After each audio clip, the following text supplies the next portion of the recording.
Morning बच्चों। आशा है आप सभी अच्छे हैं और जो महामारी चल रही है उससे अपना बचाव भी कर रहे हैं।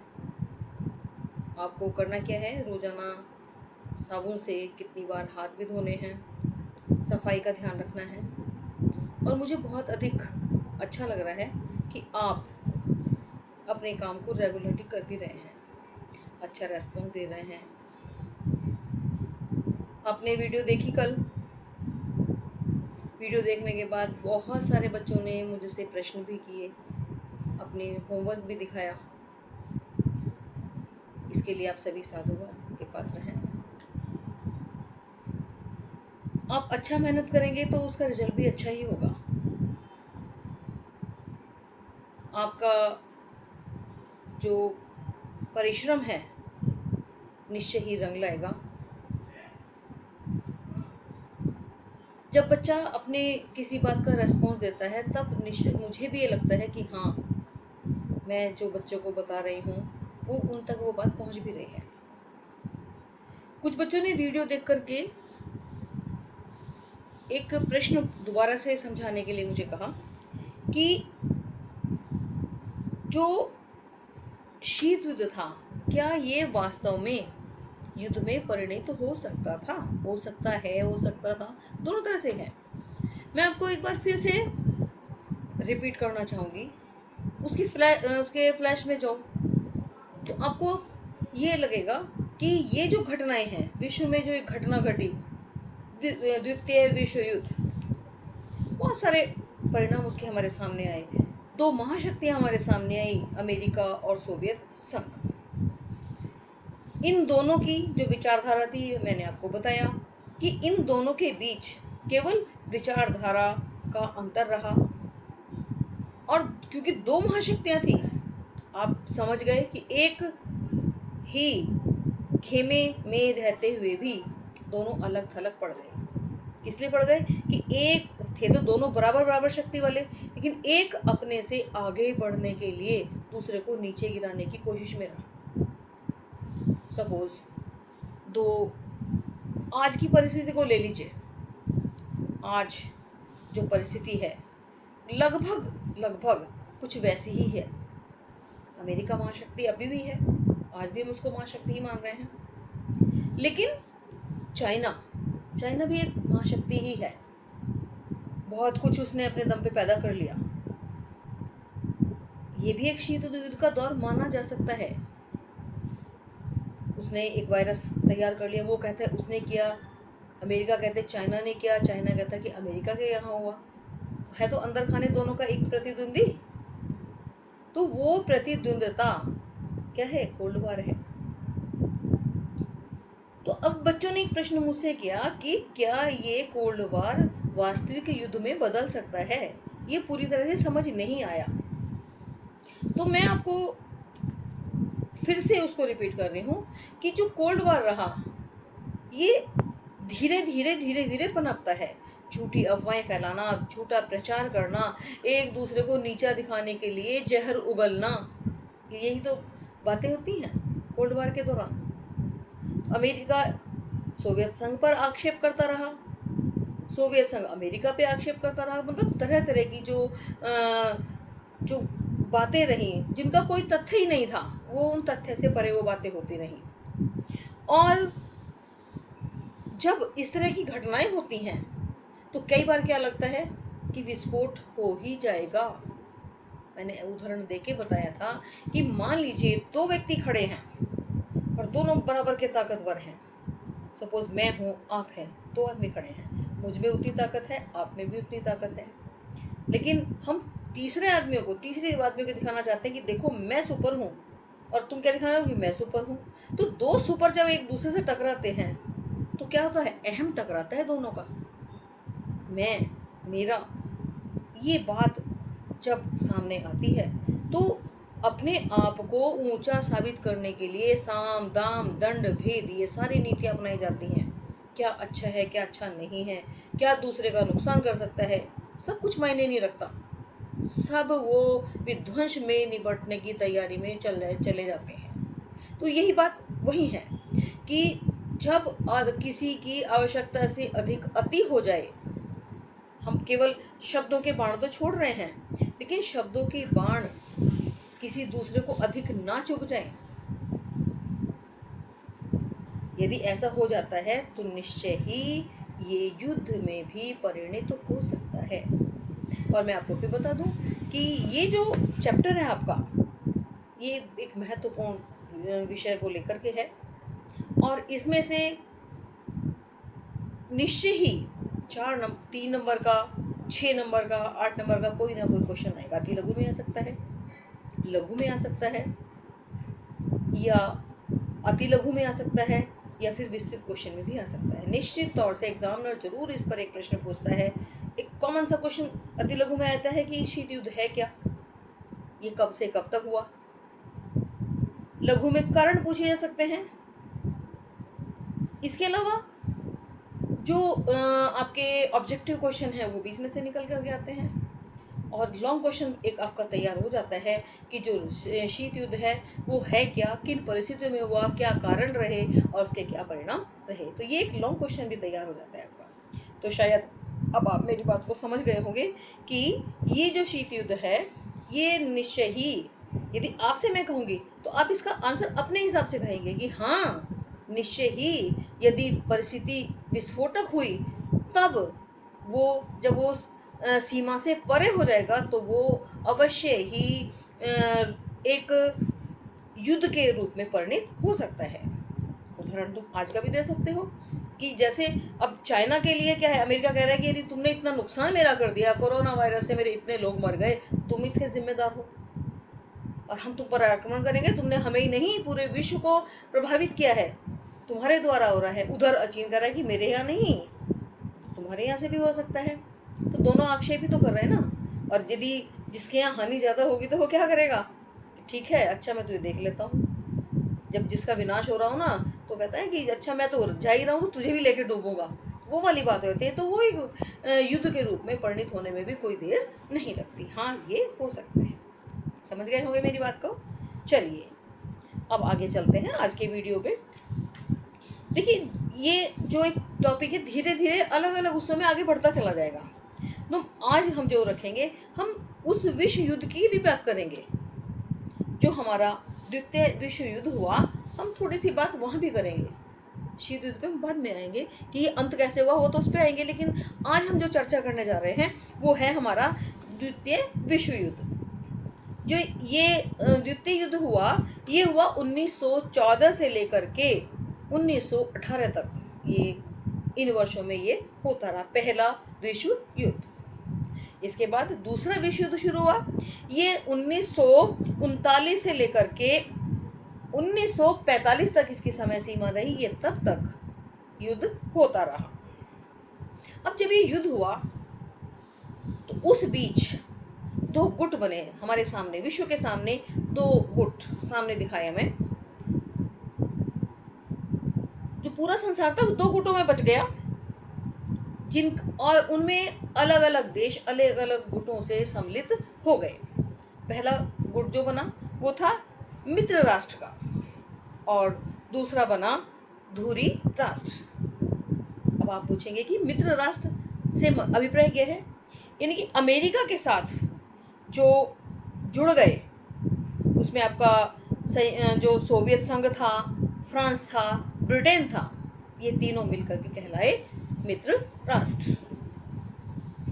इनको कहा गया मित्र राष्ट्र। और दूसरे रहे धुरी राष्ट्र, जो उस युद्ध में हार गए, जिन्होंने पराजय का सामना किया, जो पराजय के कगार पर पहुंचे, वो कहलाए धुरी राष्ट्र। और उनमें कौन कौन से थे, जर्मनी था, इटली था और जापान। इटली, जर्मनी और जापान, ये तीनों जो थे ये थे हमारे धुरी राष्ट्र। इतना समझ में आ गया कि ये तीनों मिलकर के धुरी वाले, ये इन्हें युद्ध में, द्वितीय विश्व युद्ध में इन्हें पराजय का सामना करना पड़ा। और जो मित्र राष्ट्र थे जो अमेरिका के साथ थे वो भी तीन थे, और तीनों को मित्र राष्ट्र के नाम में जाना गया। ये तो ये बात रही। इसके बाद जो दूसरा विश्व युद्ध था, इसका अंत कैसे हुआ? धीरे धीरे होता रहा, क्योंकि जब युद्ध होता है तो कई राष्ट्र उसमें सम्मिलित हो जाते हैं। मान लीजिए अमेरिका था, तो अमेरिका के साथ वो तीनों जुड़े, ठीक है। अच्छा, इसके बाद ध्रुवीय राष्ट्र जो रहे वो अलग रहे, उन्हें हार का सामना करना पड़ा। लेकिन जब वो बढ़ता रहा तो युद्ध में बहुत सारे देश जिनका विघटन हुआ, बहुत सारे टूटे, बहुत सारे जन धन की हानि हुई, और बाद में वो अपार जन हानि, धन हानि, बहुत विनाश होने के बाद धीरे धीरे वो अंत के कगार पर भी आया। जो अमेरिका है उसके द्वारा ही दूसरे विश्व युद्ध का अंत भी हुआ, क्योंकि अमेरिका तो विश्व की महान शक्ति थी, उसी ने इसको अंत भी किया, उसी के द्वारा इसका अंत भी हुआ। क्यों गया? क्योंकि उसे पता था कि इतना लंबा युद्ध चल रहा है, इससे क्या है, आर्थिक सामाजिक रूप से जो उसके साथी हैं वो भी कमजोर पड़ जाएंगे, जन हानि होगी, जन हानि, धन हानि, ये सब हानियां हो जाएंगी। तो अमेरिका ने 1945 में जापान के दो देश, कौन कौन से थे, हिरोशिमा और नागासाकी, उस पर अपने परमाणु बम का इस्तेमाल किया। परमाणु बम के इस्तेमाल से जो अन्य शक्ति संपन्न राष्ट्र थे, अन्य देश जो थे, वो क्षुब्ध हुए। उस परमाणु बम से क्या हुआ, दोनों शहर तहस नहस हो गए, दोनों पूरी तरह से नस्ताबूद हो गए, उनका अस्तित्व ही मिट गया।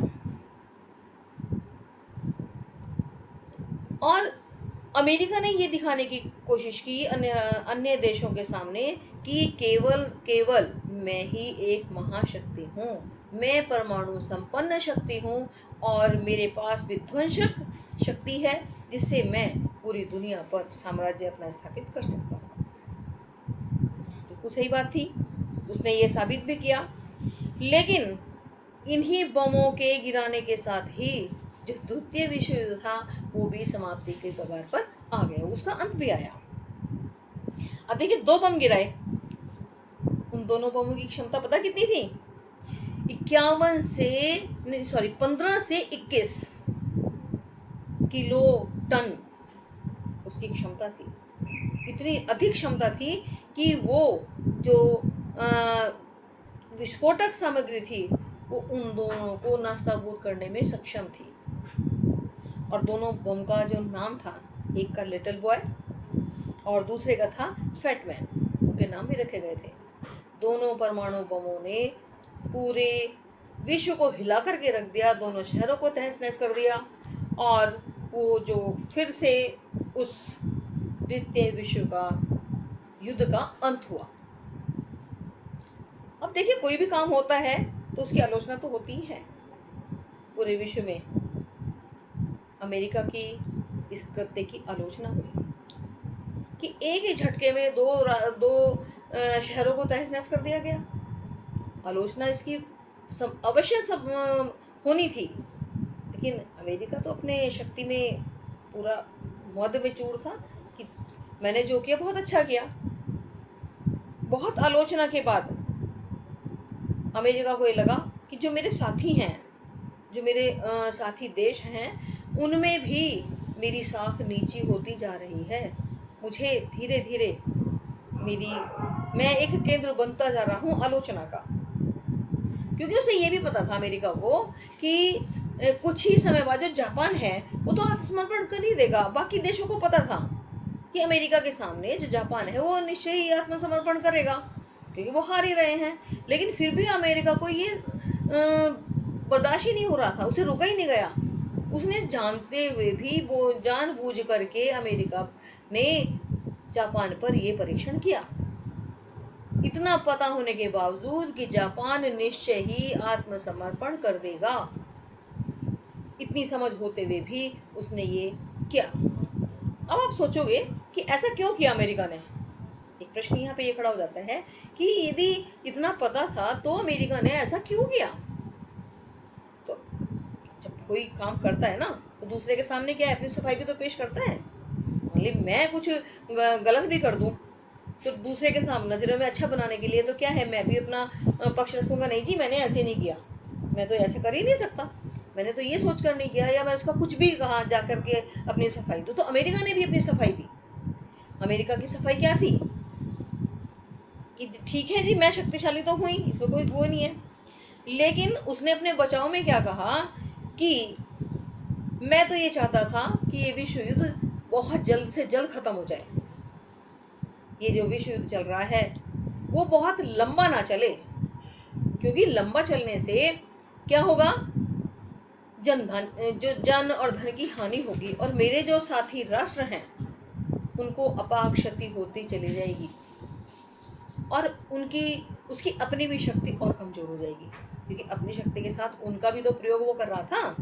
उसके साथ जो आपका ये था, फ्रांस था, ब्रिटेन था, सोवियत संघ था, इनकी शक्ति का प्रयोग भी वो कर रहा था। तो उसने ये उस आलोचना का ये जवाब दिया कि मेरी जो ये मित्र राष्ट्र हैं इनकी अधिक क्षति ना हो, इनको बहुत अधिक नुकसान ना पहुंचे, इसी कारण से मैंने इन बमों का प्रयोग किया ताकि ये जल्दी से जल्दी खत्म हो जाए।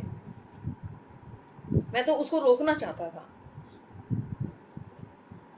बहुत लोग इस बात से सहमत भी होंगे, लेकिन अधिकतर इस बात से सभी लोग असहमत थे कि ये बिल्कुल गलत हुआ। लेकिन आप सोचें कि एक प्रश्न यहाँ ये भी आ जाएगा, सोचने की बात है कि इतनी बड़ी महाशक्ति, क्या बस इसी कारण से उसने बम गिरा दिया, केवल 2 शहरों को ही खत्म कर दिया? खत्म करता तो वो बाकी राष्ट्रों को भी खत्म कर सकता था, और भी राष्ट्र थे उन पर भी आक्रमण कर सकता था, है पूरा इस्तेमाल करके वो और राष्ट्र को खत्म भी कर सकता पूरा का पूरा, लेकिन ऐसा नहीं किया, केवल 2 ही शहरों को उसने अपना निशाना बनाया। इसका उद्देश्य क्या रहा होगा? यहाँ ये प्रश्न है।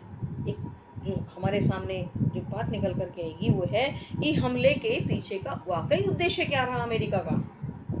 तो हमले के पीछे का जहां तक अब जो बात वास्तव में निकल करके आई वो क्या निकल करके आई कि अमेरिका का जो वास्तविक उद्देश्य रहा वो, क्योंकि उसके समकक्ष कौन खड़ा था? सोवियत संघ।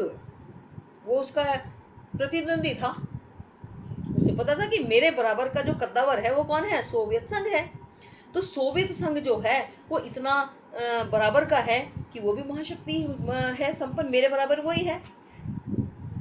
उसे ये दिखाने के लिए कि मैं तुझसे और अधिक बलिष्ठ हूँ, ताकतवर हूँ, तुम मेरे बराबर नहीं हो, मैं तो महाशक्ति हूँ और रहूंगा, ये दिखाने के लिए अमेरिका ने जापान पर परमाणु परीक्षण किया।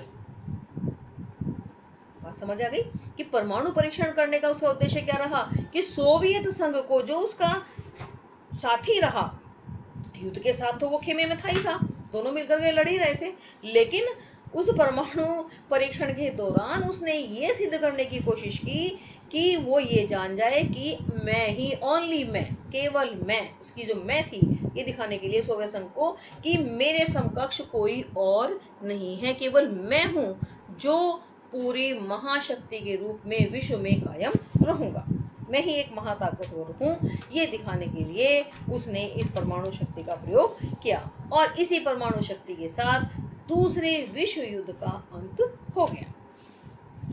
तो आज केवल मैं आपको इतना ही समझाऊंगी कि जो दूसरा विश्व युद्ध था ये कब खत्म हुआ।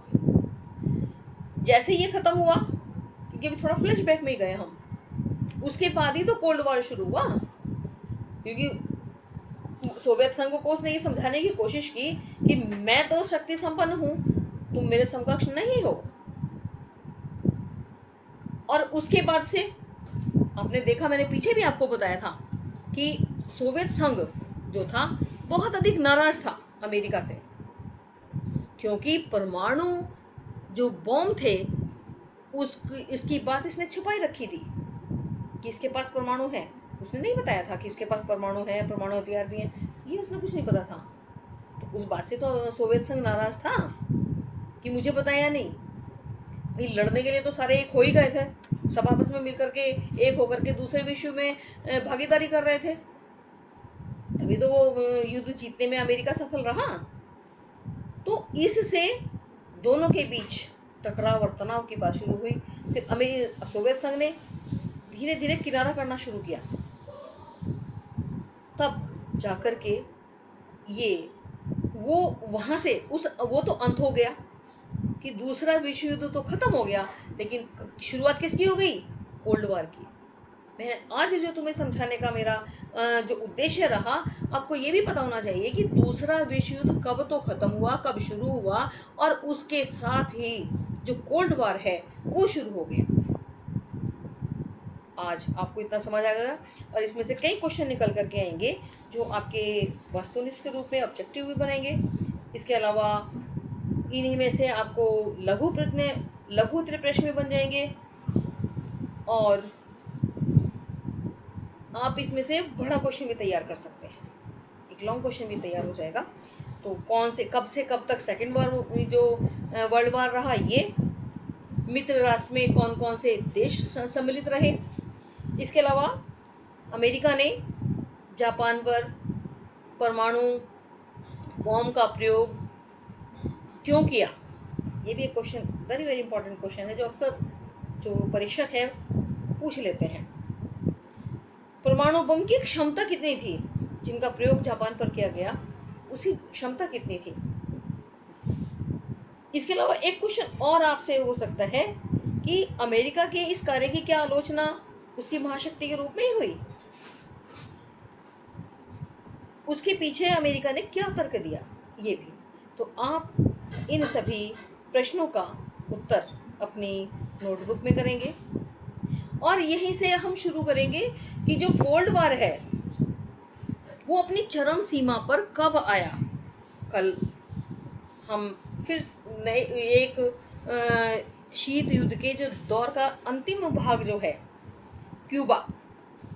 क्यूबा मिसाइल जो संकट है उस पर चर्चा करेंगे कि क्यूबा क्या था, और वहाँ से जो शीत युद्ध का दौर था उसका अंत कैसे हुआ। ऐसा माना जाता है कि क्यूबा मिसाइल का जो संकट था, उसी के साथ ही शीत युद्ध का दौर का भी अंत हुआ था। तो ये सेकेंड वर्ल्ड वॉर के बाद जो स्थिति बनी क्यूबा के साथ ही, वो मैं कल चर्चा करूँगी। इससे पहले मैं आपको ये बताऊंगी कि आप जो नोटबुक तैयार कर रही हैं उस पर आप दिनांक ये सब डाल करके काम करें, कम से करें। एक और बात कि आप केवल जब अटेंडेंस दें तो प्रेजेंट ही लिख दें, एनफ इतना। उसके बाद जब पूरा हो जाए, जो भी आपको पूछना है, आप यदि जैसे आज आपने पूछा, उस बीच में आप मुझे मैसेज करके पूछ सकते हैं, अपनी आवाज़ को डाउनलोड करके मेरे पास तक भेज सकते हैं। आपको क्वेश्चन समझ नहीं आ रहा है, उसे कोई पूछ सकते हैं, ताकि अगले दिन मैं उस पर भी चर्चा कर सकूं। तो आज के लिए बस इतना ही। धन्यवाद।